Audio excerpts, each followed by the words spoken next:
The observation deck of the Galactic Council's research station overlooked the human settlement below. Ambassador Zixthar stood with three of his finest students, young warriors from the most feared predator species in the known galaxy. The Kraxin were born hunters, their claws sharp from hatching, their instincts tuned for survival. These three cubs had been selected for the exchange program, sent to learn about the newest species to join the council, humans. "I still do not understand this word," said Raltok, the smallest of the three cubs. His scales rippled with confusion as he watched the humans below going about their daily activities. "They keep using it. Kindness. What does it mean?" Zixthar's tail swished thoughtfully. He had been studying humans for 6 standard cycles now, and the concept still puzzled even him. "It is a human term," he explained carefully. "It refers to treating others well, without expecting anything in return." The three cubs looked at each other, their secondary eyelids blinking in unison. This made no sense in their world. Every action had a purpose. Every gesture served survival. You protected your pack because they protected you. You shared food because tomorrow you might be the hungry one. But to give without receiving? This was madness.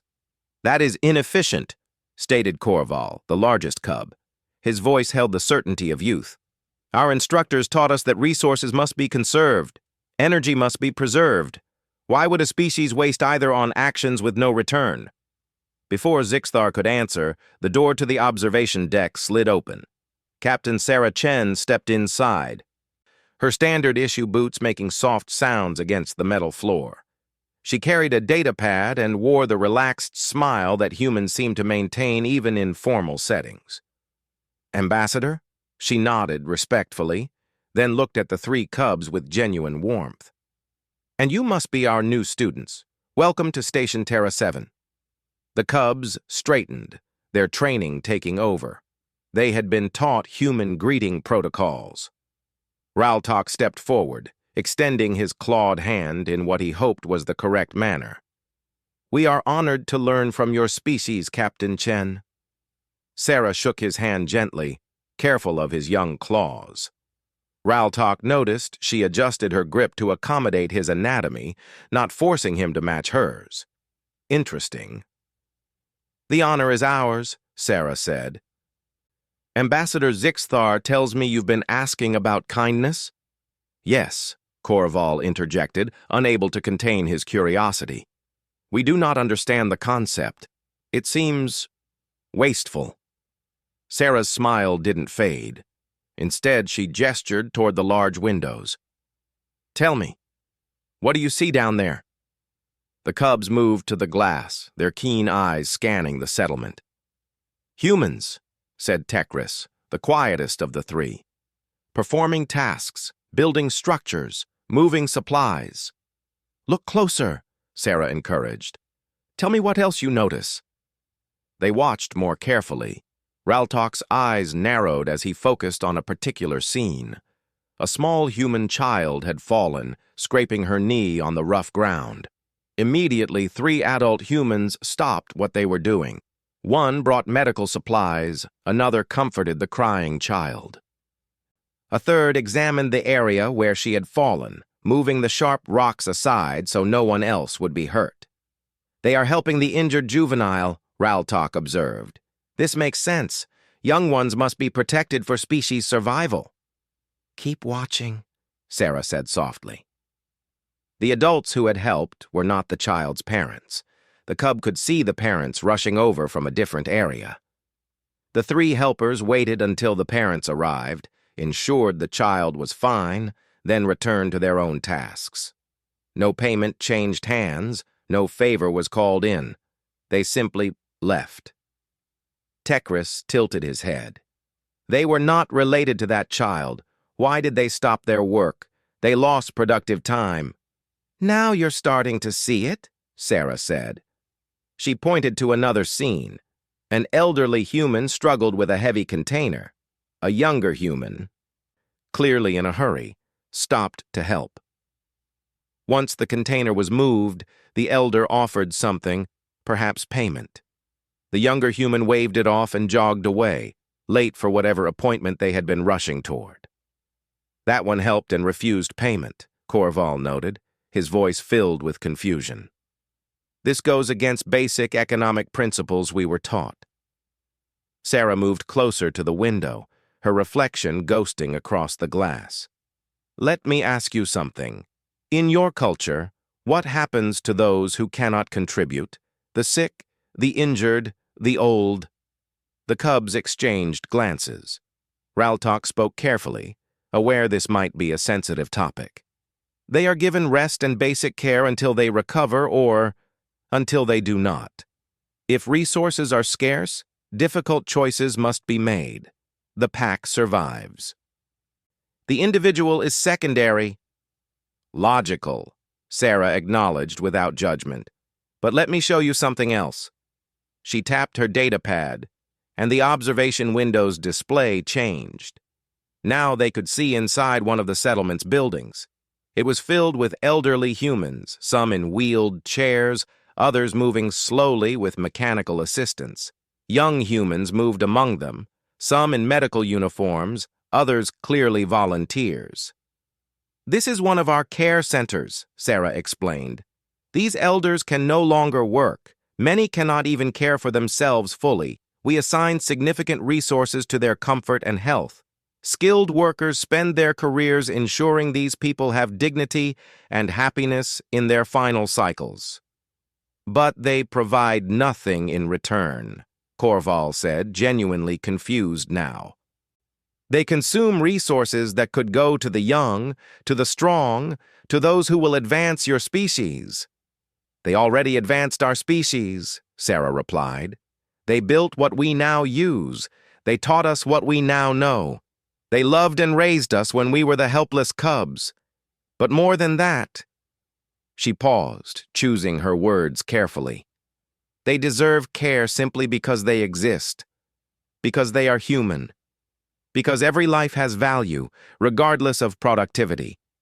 The three cubs were silent, processing this information. Their instructor had taught them that humans were strange, but this was beyond strange.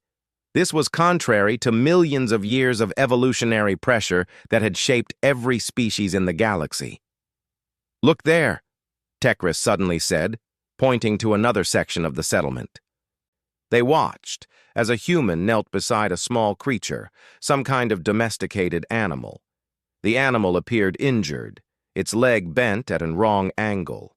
The human carefully lifted it, speaking softly, though the animal could not understand the words. The human carried it toward the medical center, moving slowly to avoid causing more pain. That animal serves no purpose, Tekris observed. It is not for food or protection, yet that human stopped their day to help it. Why? Because it was in pain, Sarah said simply. Because it needed help, and the human could provide it. That's kindness, seeing suffering and choosing to ease it, even when it costs you time, energy, or resources, even when there's no logical return. Raltok felt something strange stirring in his chest. Back home, he had once found a young tree swimmer with a broken wing. He had wanted to help it, but his elder siblings had explained that nature must take its course. The weak die, so the strong survive. He had walked away, but he had thought about that little creature for many days after. But why? Corval pressed. Surely there must be some evolutionary advantage, some hidden benefit that makes this behavior logical? Sarah considered this. Perhaps, she admitted. Some scientists argue that kindness builds stronger communities, creates trust, encourages cooperation. Maybe species that practice kindness survive longer because we care for each other through hardships. But honestly, I don't think most humans help others because of some long-term evolutionary strategy. They do it because it feels right. Because empathy and compassion are as natural to us as hunting is to you. She turned to face the three cubs directly. Let me tell you what happened 2 months ago. We had a catastrophic failure in the station's eastern sector. Explosive decompression. We lost 12 good people. Her voice caught slightly. During the evacuation, a maintenance worker named James Morrison saw 3 Craxon students, not much older than you, trapped behind a collapsed bulkhead.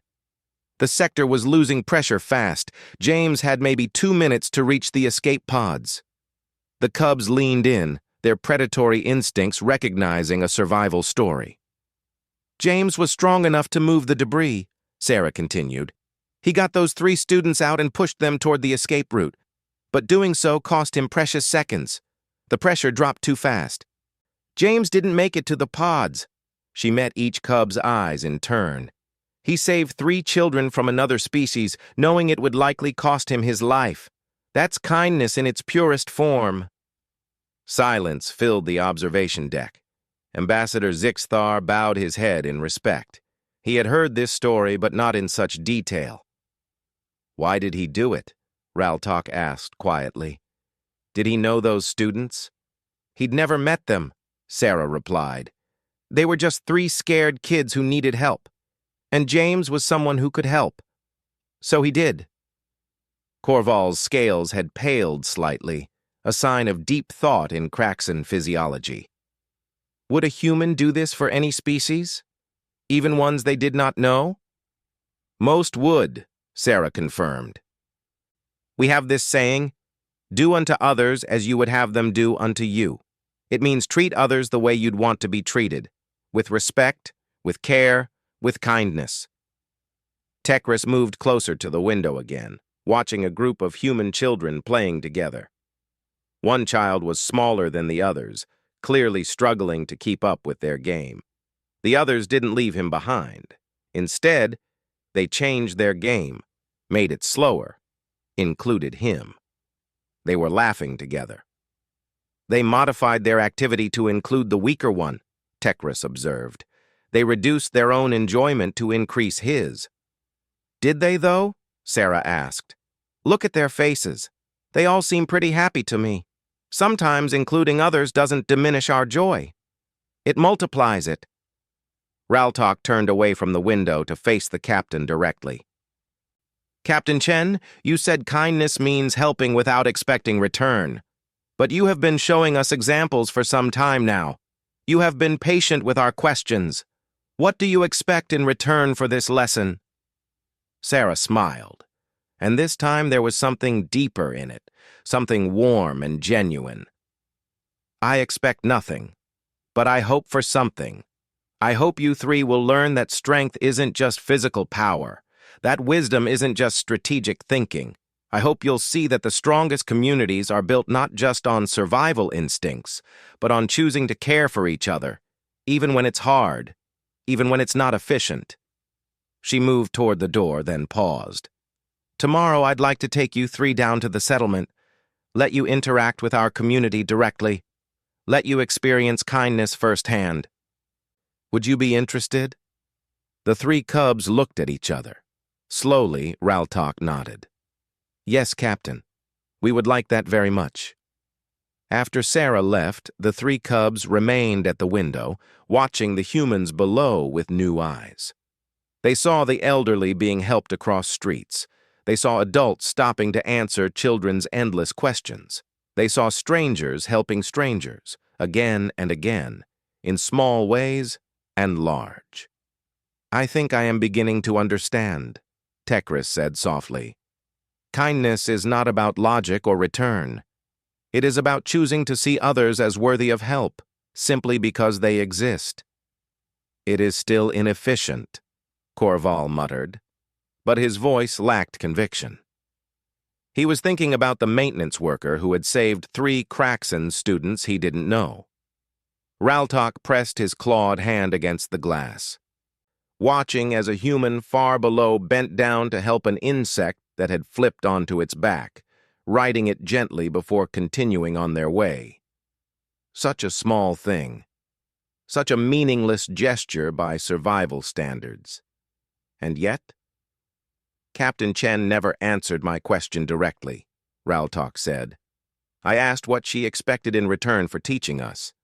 She said she expected nothing but hoped we would understand. But I think I see it now. His companions turned to him curious. She was demonstrating kindness by teaching us, Raltok explained. She spent her time helping us understand, expecting nothing back. But by doing so, she showed us exactly what kindness looks like. He paused, a strange feeling in his chest. She was being kind to us. 3 young predators from a species that finds her behavior illogical. She was kind to us anyway. Ambassador Zixthar, who had remained silent throughout most of the exchange, finally spoke. That is the true nature of humans. They do not limit their compassion to their own kind. They extend it freely, even to those who might not understand it, appreciate it, or return it. It is perhaps their most dangerous quality. Dangerous? Korval questioned. Yes, Zixthar said thoughtfully. Because once you have experienced genuine kindness, once you have been the recipient of care given freely without obligation, it changes you. You begin to wonder if perhaps there is another way to live beyond simple survival. You begin to consider that efficiency and logic might not be the only measures of a successful life. The 3 cubs stood together in silence, watching the humans below, each lost in their own thoughts. Tomorrow they would go down to the settlement. Tomorrow they would experience this strange human concept firsthand.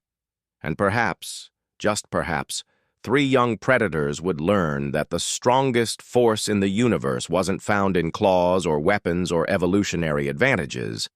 It was found in the simple choice to be kind, to help, to care, even when there was no logical reason to do so. Because that was what humans did. That was who they were.